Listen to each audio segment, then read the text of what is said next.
그러시면 뒤에 에어컨 조절을 해주시면 감사하겠어요.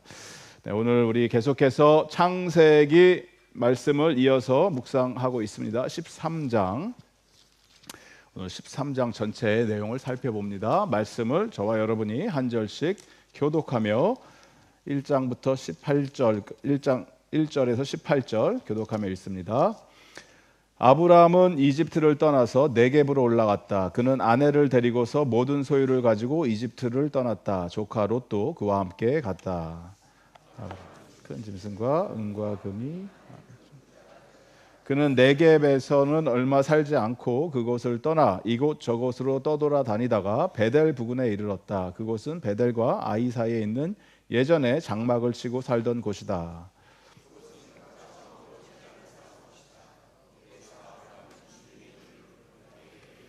아브람과 함께 다니는 롯에게도 양떼와 소떼와 장막이 따로 있었다. 그들은 재산이 너무 많아서 그 땅에서 함께 머물 수가 없었다. 아브람의 집짐승을 치는 목자들과 롯의 집짐승을 치는 목자들 사이에 다툼이 일어나곤 하였다. 그때 그 땅에는 가나안 사람들과 브리스 사람들도 살고 있었다.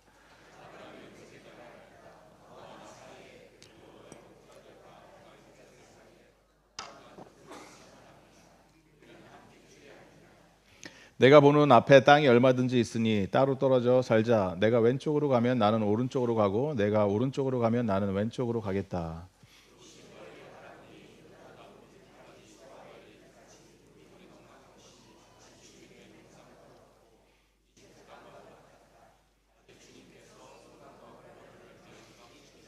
롯은 요단에 온 들판을 가지기로 하고 동쪽으로 떠났다. 이렇게 해서 두 사람은 따로 떨어져서 살게 되었다.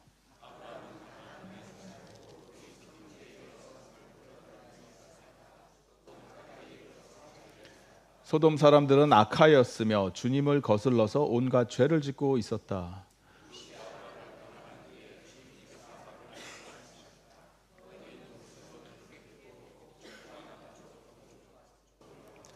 내 눈에 보이는 이 모든 땅을 내가 너와 내 자손에게 아주 주겠다. 내가 너의 자손을 땅의 먼지처럼 셀 수 없이 많아지게 하겠다. 누구든지 땅의 먼지를 셀 수 있는 사람이 있다면 너의 자손을 셀 수 있을 것이다. 내가 이 땅을 너에게 주니 너는 가서 길이로도 걸어보고 너비로도 걸어보아라.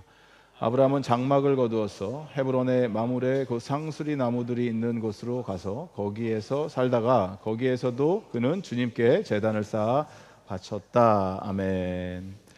거기에서도 주님께 제단을 쌓았다라는 제목으로 하나님 말씀을 함께 나눕니다. 네, 성경에 보면은 예수님이 하셨던 많은 말씀들이 있죠. 그 중에서 흥미로운 말씀들이 많이 있는데 저는 개인적으로 이 말씀이 굉장히 많이 기억에 남는 말씀 중에 하나가 예수님이 주는 것이 받는 것보다 더 복이 있다 이렇게 말씀을 하셨다고 합니다. 이 말씀이 어디 있나 보니까 사도행전 20장 35절 말씀. 사도 바울이 에베소에 있는 장로들을 모아놓고 작별 인사를 하면서 격려하면서 했던 말이에요. 나는 모든 일에서 여러분에게 본을 보였습니다. 이렇게 힘써 일해서 약한 사람들을 도와주는 것이 마땅합니다. 그리고 주 예수께서 친히 주는 것이 받는 것보다 더 복이 있다 하신 말씀을 반드시 명심해야 합니다 라고 사도 바울이 이야기를 해서 제가 이 말을 어디서 했나 찾아봤어요. 복음서에 마태, 마가, 누가, 요한복음이 예수님이 하셨던 말씀, 행동 이런 걸 기록한 책이잖아요. 없습니다. 마태, 마가, 누가, 요한복음에는 없어요. 예수님이 저런 말씀을 하신 적이. 근데 사도 바울은 예수님이 전 말씀을 친히 하셨습니다. 이렇게 얘기를 했죠. 이런 것들을 우리는 구전으로 말로는 전달되지만 기록되지 않은 언어, 말씀. 그래서 아그라파 이렇게 얘기해요. 아그라파. 그래픽 할 때 그래픽. 근데 아가 붙으면은 부정형이에요. 그래서 글이 기록이 되지 않은 말씀이다. 그러면 이거는 뭐 어록 이런 거죠. 어록. 예수님이 말씀하시는 것 이렇게. 그래서 이런 말씀이 많겠죠. 예수님이 하셨던 말씀들이. 하지만 우리가 갖고 있는 어떤 그 복음서에는 기록이 되어 있지 않지만 제자들이 들어서 구전으로 전해지는 말씀이다. 이 말씀이 흥미로운 이유는 사실은 말씀의 진위보다는 그 내용에 있습니다. 내용. 예수님이 이렇게 말씀하시는 거죠. 주는 게 더 복이 있는 자다. 이게 어떻게 주는 게 더 복이 있겠습니까? 논리적으로 우리는 하나라도 더 얻어내야죠. 더 받아야지 내가 이익을 보는 거죠. 장사를 하시거나 사업을 하거나 비즈니스를 하는 사람이 나는 주는 걸 좋아해서 다 주면은 그거는 망하죠. 그 장사는 금방 문을 닫겠죠. 비즈니스가 하나라도 더 내가 이익을 남겨야지 비즈니스를 잘하는 거죠. 국가 간의 어떤 교역이나 무역에 있어서도 마찬가지입니다. 지금 한국에서 에이펙 그걸 하고 있어서 그 국가 정상들 간에 이런저런 것들을 많이 하잖아요. 그런 경제적인 주거니 받거니를 하고 있죠. 그래서 호주에서는 우리가 여기 흙 줄 테니까 잠수함 만들어줘 뭐 이런 한 거거든요. 핵잠수함 미국하고 그런 거래했죠. 한국에서도 뭐 우리 반도체 뭐 하고 뭐 이거 하고 뭐 이런 거 주고받고 하는 거죠. 그래서 뭐 이걸 잘한다, 외교를 잘한다, 정치를 잘한다, 경제를 잘합니다라고 했을 때는 뭘 얘기합니까? 상대방보다 내가 더 많은 것을 얻어내면은 어우 잘한다 이렇게 얘기를 해주는 거죠. 그런데 그 일반적인 패턴이고 그거는 세상적인 패턴이고 예수님은 거꾸로 얘기를 하셨어요. 지금 반대로. 왜 그러세요? 너희들은 세상 사람들처럼 살지 말아라. 하나님의 자녀답게 살아라. 하나님의 자녀 뭡니까? 왕의 자녀답게 살아라. 왕은 베푸는 자들이에요. 베풀어줘라, 나눠줘라, 다 줘라, 괜찮다. 세상의 원리는 내가 더 많이 받아야지, 얻어야지, 더 가져야지 성공한다고 말하지만 하나님 나라의 원리는 양보할 때 얻을 것이고 내려놓을 때 높아질 것이다. 뒤집어진 세상을 말씀하십니다. 주님은. 아브라함은 오늘 우리가 읽으신 말씀의 내용을 보시면 이 하나님 나라의 원리로 살려고 했던 사람이에요. 자신의 유익을 따르지 않고 조카 롯에게 그 좋은 땅을 먼저 선택해라 이렇게 양보를 해줍니다. 그러면 이게 이 선택이 손해를 봤던 인생이 아니고 하늘의 복을 여는 믿음의 결정이었음을 붙드실 수 있는 저와 여러분이 되기를 바랍니다. 하늘의 복이 열리는 순간이었다는 거예요. 세상의 눈으로 봤을 때는 인간적인 손해를 보는 멍청한 사람처럼 보였지만 하나님의 시선으로 보니까 대박난 사람이 바로 아브라함이라 이거예요. 아브라함의 별명이 있습니다. 믿음의 조상이라는 별명도 있고 하나님의 친구. 이런 별명을 누구한테 함부로 붙입니까? 하나님의 친구래요. 하나님의 친구였던 아브라함.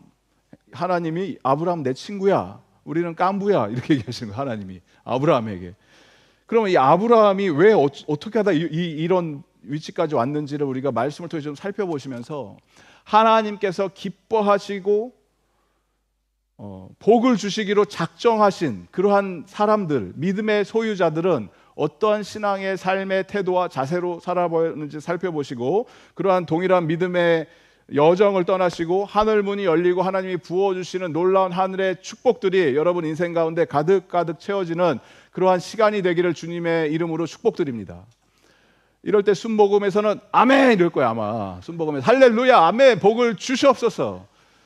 우리는 점잖은 장로교인들이니까 다시 한번 해봅니다. 하나님께서 하늘문을 여시고 신령한 복을 부어주실 줄을 믿습니다. 네.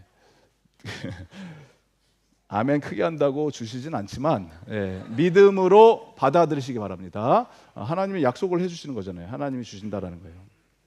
먼저 그런 자들은 첫 번째 영적 기본기가 갖추어진 사람들이에요. 영적 기본기는 뭐냐?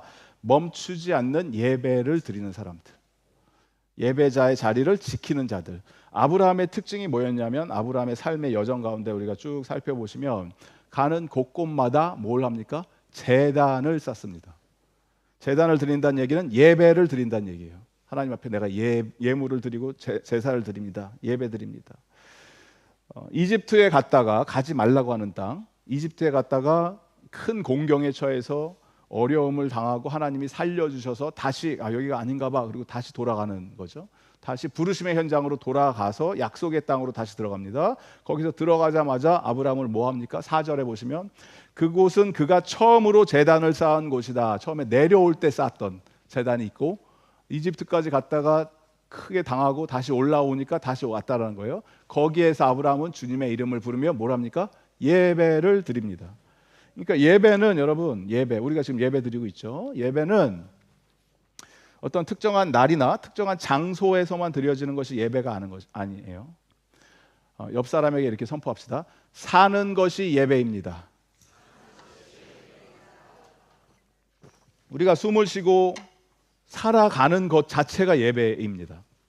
To live is to worship. 모든 피조물들, 만들어진 하나님의 뜻대로, 하나님의 목적대로 창조된 피조 세계에 있는 모든 그 사람이 됐던 동물이 됐던 뭐가 됐던 모든 그 세계는 우리 집사님께서 찬양을 하셨잖아요. 주님의 높고 위대하심은, 이거 다 찬양하는 거예요. 찬양. 인간만 찬양하는 것이 아니고 모든 피조 세계가 하나님을 찬양하기 위해서 만들어졌다. 주님의 기쁨이 되기 위해서 우리는 존재한다. 존재 자체가. 그것이 바로 뭐예요? 예배라는 거예요. 예배. 다른 게 예배가 아니고. 예배, 오늘 이 공예배를 마치시고 나가시면서 하늘을 바라보시면서 파란 하늘과 쏟아지는 태양빛을 바라보면서 자외선, 내 피부는 소중하니까 아니고 하나님 너무 감사합니다.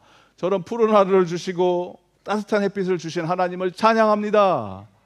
이게 예배자라는 거예요. 매 순간순간 드려지는 예배, 날마다의 예배의 삶. 그래서 이런 일상에서의 예배가 자연스러워지면은 너무 좋은데, 이거는 자동으로 되지 않아요. 어떻게 됩니까? 우선은 공동체 예배가 너무 중요해요. 주일 예배, 함께 모여서 특별한 예배죠. 우리가 함께 모여서 예배를 드린다는 구별된 예배, 이런 예배가 드려지는 것들을 훈련을 하시면, 그러니까 예배의 공적인 예배의 자리를 지키는 것을 훈련을 하면은 처음에는 이게 내가 안 맞는 옷을 입고 있는 것 같고, 오늘 예배 처음 오신 분들은 이거 설교가 왜 이렇게 기냐, 빨리 끝났으면 좋겠다, 오늘 점심 맛있는 거 준다는데 뭘 빨리 뭐 이런 생각을 할 수가 있겠죠. 예배 시간에. 그러니까 훈련이 안 되면 이런 것이 괴롭고 힘들 수 있어요. 우리 어린 아이들이 여기서 막 사부작 막 오징어 돼갖고 막 비틀고 있잖아요. 근데 그럼에도 앉혀서 말씀을 듣는 뭘 하는 거예요? 훈련을 받는 거예요. 예배 드리는 훈련. 이런 것들이 어느 순간 내 몸에 젖어들기 시작하고, 내 믿음이 조금씩 자라기 시작하고, 말씀이 들리기 시작하고, 하나님 말씀에 내가 은혜를 받고 아멘 감동하면서 나가는 그 순간 우리는 어떻게 됩니까? 성장이 일어나는 거예요. 믿음의 성장. 그리고 이 주일 예배 드려졌던 특별한 예배, 공동체 예배가 주일에 끝나는 것이 아니고 먼데이부터 세터데이까지 주 6일 동안 예배 드려지는 것이 습관이 돼서 날마다 예배자의 삶, 제단을 쌓는 삶을 살아가게 될 줄을 믿습니다. 이게 진정한 예배자의 모습이라는 거예요. 여러분 인생 가운데 일어나는 큰 인생의 큰 변환점, 어떤 인생 이벤트들, 이런 것이 있죠. 뭐 이사를 간다던가, 우리 이사 가는 중호 형제네, 큰 이벤트잖아요. 큰 결정들. 그리고 또 뭐 직업을 구한다던가, 아니면 뭐 대학에 진학한다던가, 우리 아이들이 뭐 사업을 새로 시작한다던가, 이런 굵직굵직한 인생의 이벤트가 있을 때마다 우리 교회 성도님들도 두 부류로 나뉘어요. 어떤 분들은 그거를 다 그냥 하고 나서 저한테 와서, 목사님 by the way we moved house, 이런 분들이 계시고, 어떤 분들은 오셔서 목사님 저희들 이사 갑니다, 뭐 합니다, 와서 예배 드려 주세요. 재단을 쌓는 거죠. 공장 개업을 합니다. 공장 오픈합니다. 다른 것 기계 들어오기 전에 목사님 오셔서 개업 예배 해주세요. 차이를 아시겠어요? 인생에 이런 굵직굵직한 변환점이 일어날 때 누군가는 그냥 하는 거니까 목사님 괴롭히지 말자, 귀찮게 하지 말자, 그냥 하고 나서 나중에 얘기하면 되지가 아니고, 하나님, 이것은 주님의 기업입니다. 하나님의 영광 부르심에 내가 순종해서 나갑니다. 하나님 도와주세요. 예배 드리기 원합니다. 예배 드리는 인생이라는 거예요. 예배는 여러분 억지로 드릴 수가 없습니다. 예배 드리는 것이 처음에는 훈련이 필요한다고 했지만, 어느 순간부터 점점 내 삶 속에서 믿음이 자라고 신앙이 성숙하면서 기쁨의 예배자가 되어서 하나님 전에 나와서 기쁨을 표현하는 것이 자연스러워지는, 그런 하나님이 찾으시는 거룩하고 신령과 진정으로 예배드리는 한 명의 예배자로 여러분들이 각자 세워지기를 주님의 이름으로 축복드립니다. 서현 전도사님 앞에서 찬양 인도하고 예배할 때 제가 뒤에서 이렇게 쭉 우리 공동체를 보면은 정말 기쁨으로 감격해서 하나님을 예배 드리시는 분이 있는가 하면, 어떤 분들은 어우 이렇게 시끄러워하면서 귀를 잡으시는 분도 계시고, 어떤 분들은 주무시려고 하는데 시끄러워서 못 자는 분도 계시고, 여러 분들이 다 계세요. 그런데 이 예배는 누구가 유일한 대상이에요. 옆 사람이 아니에요. 뭐 누구한테 보여주려고 하는 게 아니잖아요. 우리가 하나님 한 분, 주님만 바라봅니다. 주님을 내가 찬양하기 원합니다. 주님의 이름을 높이기 원합니다. 주님 전에 왔습니다. 하나님 저를 기뻐 받아 주시옵소서. 이렇게 진정으로, 신령과 진정으로 여러분의 삶을 주님께 올려드릴 수 있는 성숙한 참된 예배자가 되기를 주님의 이름으로 축복드립니다. 이것이 하늘의 신령한 복을 받아 누리고 하나님이 쏟아주시는 하나님의 은혜를 누리는 자들의 특징이라는 거예요. 특징. 아브라함은 그런 삶을 살았습니다. 두 번째, 아브라함은 또 어떻게 삽니까? 눈앞의 이익, 지금 내 눈앞에 보이는 이 좋은 것들을 쫓아서 가던 인생이 아니고 여기에 쉽게 흔들리지 않았던 자라는 거예요.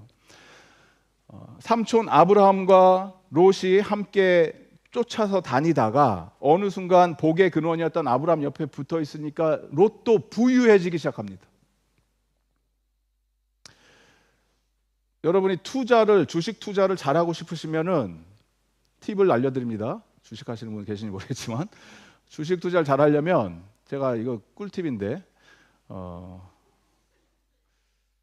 누굴 쫓아하면 되냐면 워런 버핏 쫓아하세요. 워런 버핏이 사면은 같이 사시고 팔면은 같이 파세요. 근데 그렇게 한 60년을 하셔야 될 거예요. 그러면 어느 순간 나는 부자가 돼 있다, 이렇게 되실 거예요. 그냥 잘하는 사람 쫓아가면 된다는 거예요. 운동도 마찬가지예요. 운동도 내가 뭐 골프를 잘 치고 싶다, 테니스 잘 치고 싶다, 농구를 잘하고 싶다, 그러면 어떻게 해야 돼요? 골프 잘 치고 싶으면 타이거 우즈 쫓아가시면 되고, 뭐 쫓아가니까 우리는 보면 되는 거죠. 아, 폼은 자세는 저렇게 되구나. 아, 저기서는 7번 아이언으로 쳐야 되는구나. 드라이버로 치면 많은구나. 뭐 이런 걸 배우는 거예요. 보는 거라는 거. 보고 옆에서 보고 배운다라는 거예요. 아브라함을 쫓아서 가던 롯이 자기도 갑자기 부유해지기 시작하는 거예요. 이 동물들이 옆에 붙기 시작하고 가축이 생기고, 이 사람들이 유목 민족입니다. 유목 생활을 하고 짐승들을 데리고 다니려면 뭐가 필요합니까? 넓은 평야와 물이 필요해요.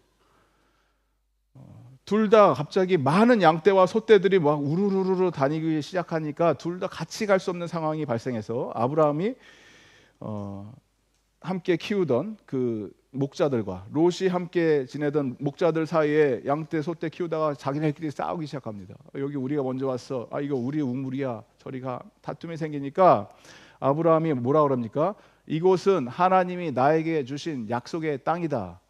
너는 좀 가라가 아니고 롯에게 어떻게 합니까? 먼저 선택권을 주죠. 8절, 아브라함이 롯에게 말하였다. 너와 나 사이에, 우리 목자들 사이에 다툼이 있으면 안 된다. 우리는 가족 아니냐. 9절, 너가 보이는 앞에 땅이 얼마든지 있으니까 따로 떨어져 살자. 너가 왼쪽으로 가면 나는 오른쪽으로 갈게. 너가 오른쪽으로 가면 내가 왼쪽으로 가겠다. 양보를 해주는 거예요, 삼촌이. 근데 여기서 롯의 한계가 드러나죠. 롯은 어떻게 합니까? 자신의 눈에 좋아 보이는 대로 생각하고 결정하고 그 길을 떠납니다. 10절, 롯이 멀리 바라보니 요단 온 들판이 소 아래 이르기까지 물이 넉넉한 것 같이. 뭐와 같다고 그래요? 에덴 동산 같다. 여기 너무너무 좋다. 그리고 또 뭐라 그래요? 여기 이집트 같네. 나일강과 비옥한 땅. 이거를 자기가 생각하면서 그렇게 얘기를 했죠. 뒤에 커멘트가 붙죠. 근데 아직 주님께서 소돔과 고모라를 멸망시키기 전이었다. 그래서 롯은 동쪽으로 떠나서 두 사람이 따로 떨어져 살게 되었다. 성경이 그렇게 기록을 하고 있습니다. 잘 기억하셔야 되는 거, 내 눈에 좋아 보이면 세상에 있는 모든 사람들 눈에도 좋아 보인다.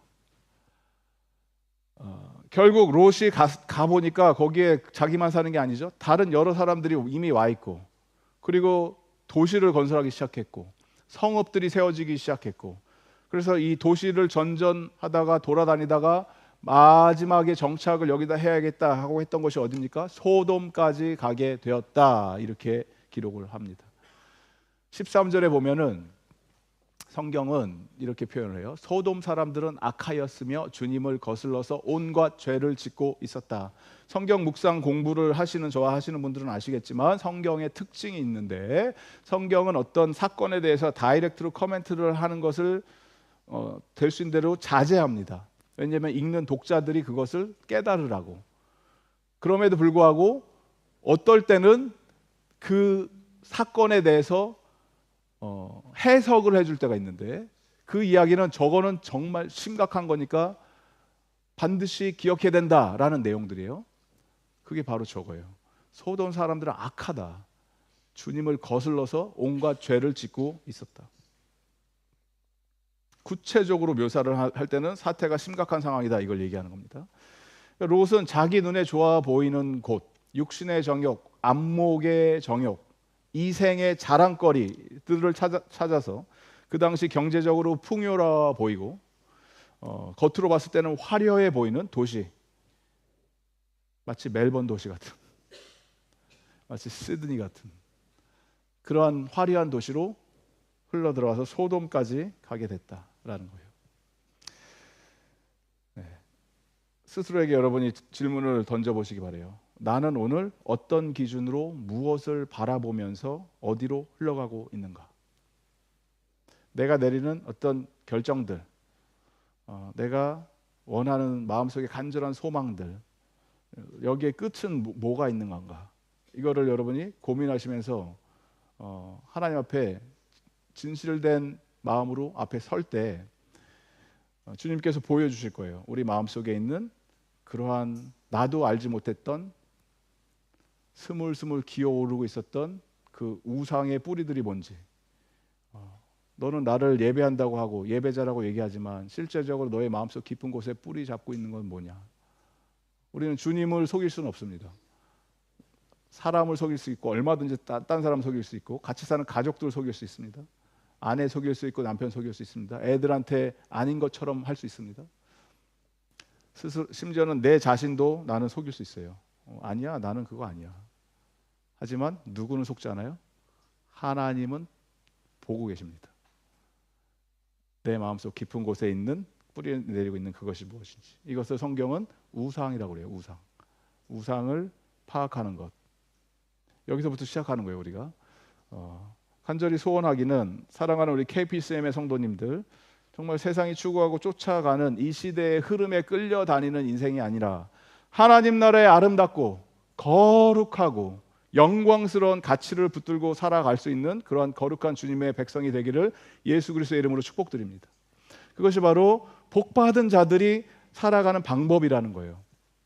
양보하는 삶, 양보한다는 것은 그것이 나한테 그렇게 큰 가치가 없다라는 거예요. 그 정도까지.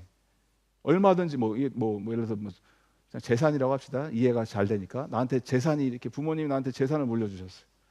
근데 우리 동생들이 있고 있어요. 그러면은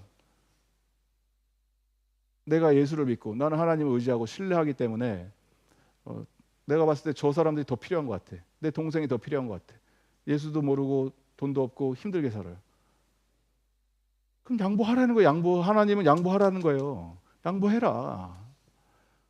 이게 되게 힘들죠. 이게 얼마나 괴롭겠어요. 내 피 같은 재산인데.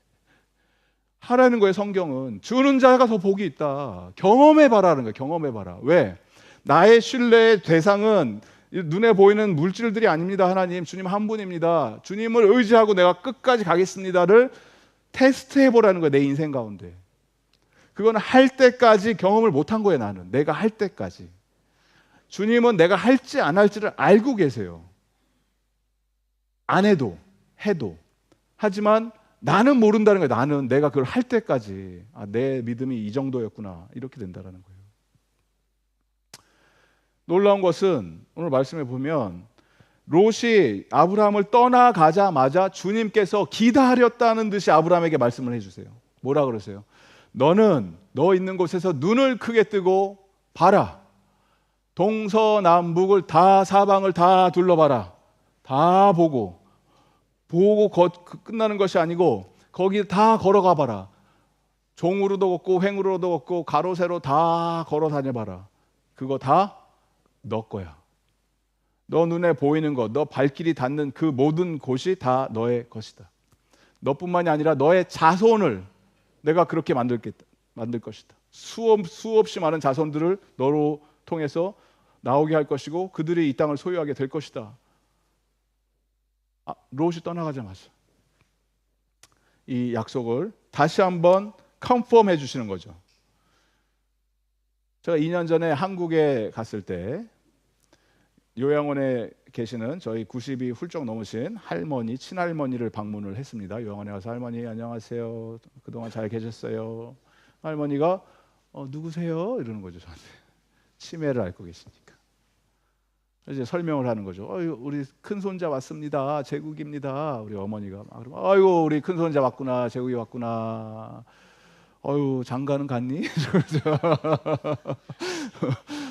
우리 애들입니다. 막 되게 좋아하시고 막 그런 거죠. 이런저런 얘기 되게 재밌는 대화를 하다가 할머니가 갑자기 기력도 없으시고 휠체어 타고 오신 거죠. 간호사 손에 이끌려서. 그런데 할머니가 갑자기 저에게 재구가 그거 어디에 있는 땅 있잖아. 그거 다 너 거야. 그거가 너가 팔아갖고 마음껏 다 하고 싶은 거 해. 이러시는 거예요. 그래갖고 어머니를 제가 바라보면서 우리 땅이 있어요? 이렇게 물어보죠. 땅이 있어요? 그랬더니 제가 모르는 숨겨놓은 땅이 있어요. 그랬더니 어머니가 그거 한 수십 년 전에 팔았다. 제 마음이 잠시 설레었습니다. 그때 땅 이야기를 들으면서 저는 뭐 기대도 안 했지만 사실 잠깐 이제 상상의 나래를 펼치면서 그런 게 있었나 이렇게 생각을 했는데 아브라함은 오늘 하나님이 치매 걸리신 할머니가 아니고 하나님께서 아브라함에게 너가 보는 이 모든 것들 다 너 거야, 너 땅이야. 이 이야기를 들었던 아브라함이 하나님 역시 제가 양보를 하기를 잘했네. 하나님 감사합니다. Thank you so much. 제가 이제 주님을 위해서 모든 것을 다 바치고 잘 살겠습니다. 이게 아니고 뭐라 그래요? 아브라함 뭐 합니까? 18절에 아브라함은 장막을 거두어서 헤브론의 마므레 그 상수리 나무들이 있는 곳으로 가서 거기서 살았다. 거기에서도 그는 주님께 제단을 쌓아서 바쳤다. 헤브론이라고 하는 이 헤브론 지명이 계속해서 나옵니다. 앞으로 다윗도 거기로 가고 사라도 거기서 묻히고 여러 가지 상징성이 있는 지역인데 헤브론이라고 하는 이 뜻은 연합, 동맹, 교제 이런 뜻이에요. 아브라함은 하나님과 연합하는 자리, 교제하는 자리, 하나님을 예배드리는 자리로 다시 돌아갔다라는 거예요. 이 모든 것을 너에게 내가 준다. 너의 것이다. 하나님의 축복을 받은 아브라함은 다시 예배의 자리로 갑니다. 예배를 드린다는 것은 가치를 인정한다는 뜻이죠. worship, worship. ship은 방향성을 얘기하는 거예요. friendship, 이런 것들 어디를 향해서 배가 쭉 흘러가는 것처럼 가치를 방향성을 얘기하는 것이고 worth는 최고의 가치가 있다는 거죠. 아브라함은 뭡니까? 보이지 않는 하나님을 예배하는 것이 자기 지금 눈앞에 보이는 이 땅, 그 땅의 가치와는 비교가 되지 않는 하늘의 가치, 하나님을 제가 그 어떤 것보다 사랑합니다. 그 어떤 것보다 주님이 내 인생에서 가장 먼저입니다를 표현하고 인정해드리는 행위가 바로 예배라는 거예요. 그 예배를 주님 앞에 제단을 쌓아서 바쳐서 올려드립니다. 여러분의 인생 가운데 나의 가장 큰 가치는 무엇입니까? 요즘 내가 눈을 들어서 바라보고 있는 그것이 무엇입니까? 뭘 가장 많이 보고 계세요? 제가 정확하게 말씀드릴게요. 여러분이 지금 요즘 예배를 드리고 있는 것은 일주일의 시간을 놓고 계산하셨을 때 내가 가장 많은 시간을 보내고 있는 그것이 여러분의 예배 현장이에요. 그게 누군가에는 주식 창이 될 수가 있어요. 누군가에는 코인 업앤다운이 될 수 있어요. 누군가는 부동산 사이트가 될 수 있어요. 누군가는 사랑하는 연인이 될 수 있어요. 누군가는 내 애들이 될 수 있어요. 가장 큰 가치를 두고 있는 게 뭐냐라는 거예요, 여러분 인생에서.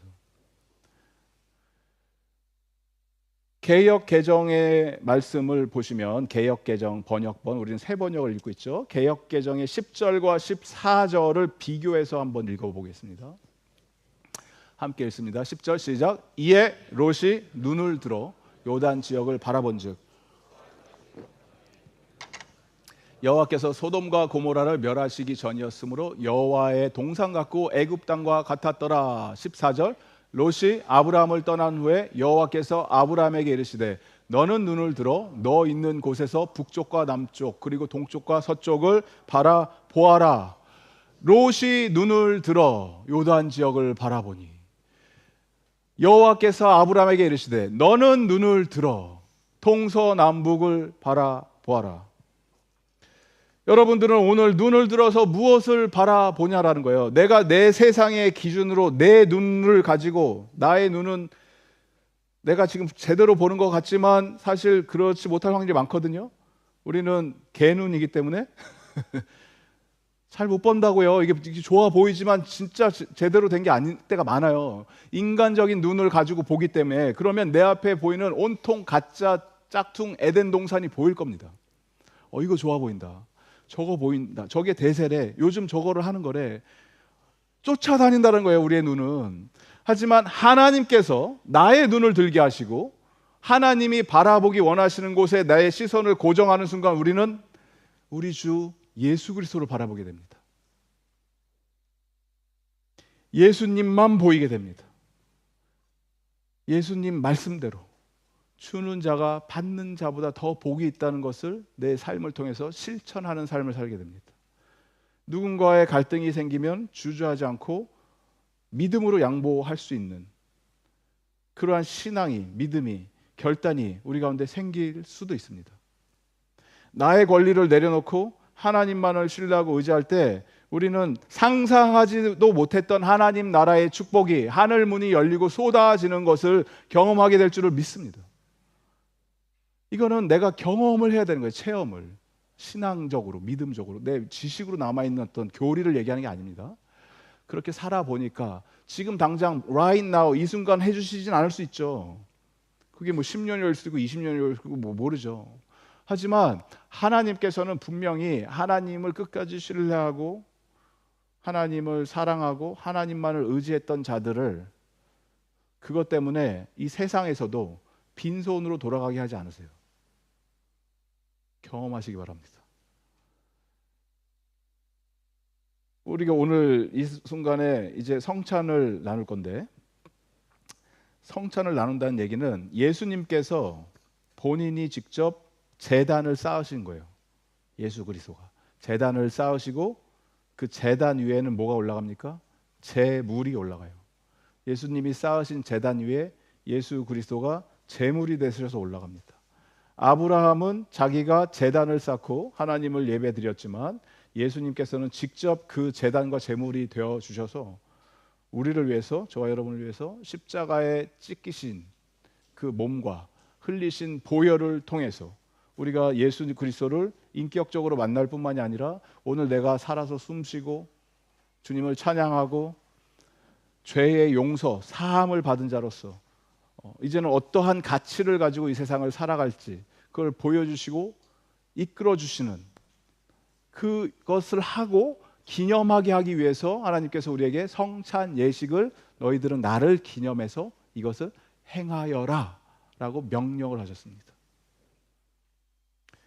오늘 이 시간에 성찬을 나누시면서 결단을 하시기 바라요. 주님 맞습니다. 이제는 내 삶의 매 순간순간마다 내가 십수년 동안 신앙생활을 하고 예수님을 믿고 교회를 다니고 뭐 이것저것 했지만 다시 한번 내 마음의 가장 깊숙한 곳에 있는 실제적으로 내가 가장 소중히 여기고 아끼고 사랑하는 것이 무엇인지, 그것이 예수님이 아니었다면 회개합니다. 하나님, 나를 위해서 나의 생명, 당신의 생명도 아끼지 않으시고 나를 구원해 주신 그 예수님께 이제는 내 인생을 온전히 올려드립니다. 주님 들어 사용하여 주시고 하나님 홀로 영광 받아 주시고 주님 안에서 모든 만족과 감사와 찬양을 올려